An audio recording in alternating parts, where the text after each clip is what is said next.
People were killed in the provincial capital of Zhengzhou as hundreds were trapped in a flooded subway line. Many residents were left stranded in schools or at their workplace, with floodwaters turning city streets into roaring rivers.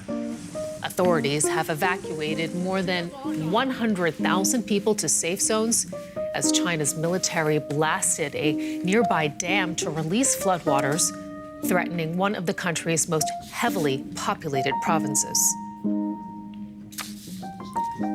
And let's get more. We are joined by correspondent Mathias Bölinger, who is standing by for us in Beijing. Mathias, tell us, we've just been witnessing dramatic pictures there, rescue efforts underway, we understand, to free trapped subway passengers. What more can you tell us? Yeah, this is pretty much what we've seen throughout the past 24 hours. People have been trapped in the subway. I have read some witnesses have said that buses started running because the electric buses cannot run in flood, and that people went to the subway instead, where they were trapped by the flood.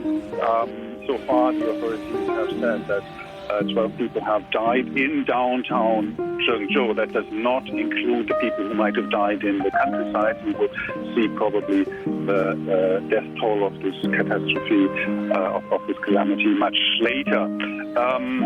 There are concerns that a dam might break in another city near Zhengzhou in the same province, and the rain is still coming down. We have seen as much rain as usually in 1 year in this region, so it is pretty much one of the worst floods within the last few years. China is hit by floods in the summertime regularly, but this is worse than most of what we've seen in the past few years.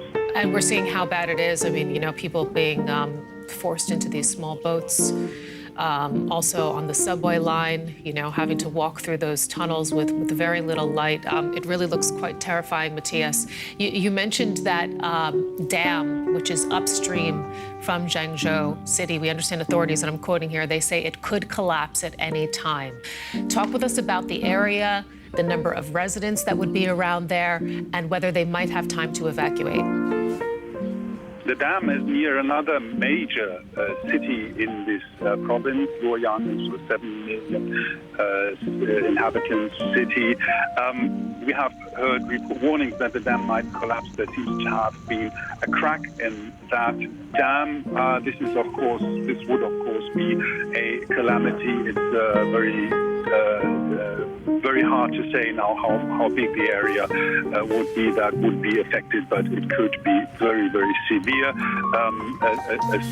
A major dam collapse has not happened in the past few years. The worst probably dam collapse that China has seen happened in the 1970s. At that time, 300,000 people are said to have died. China has 100,000 dams, almost 100,000 dams, and many of them are more than 40 years old, are not in a very good condition. So this would really spell a disaster that we have not seen in the past.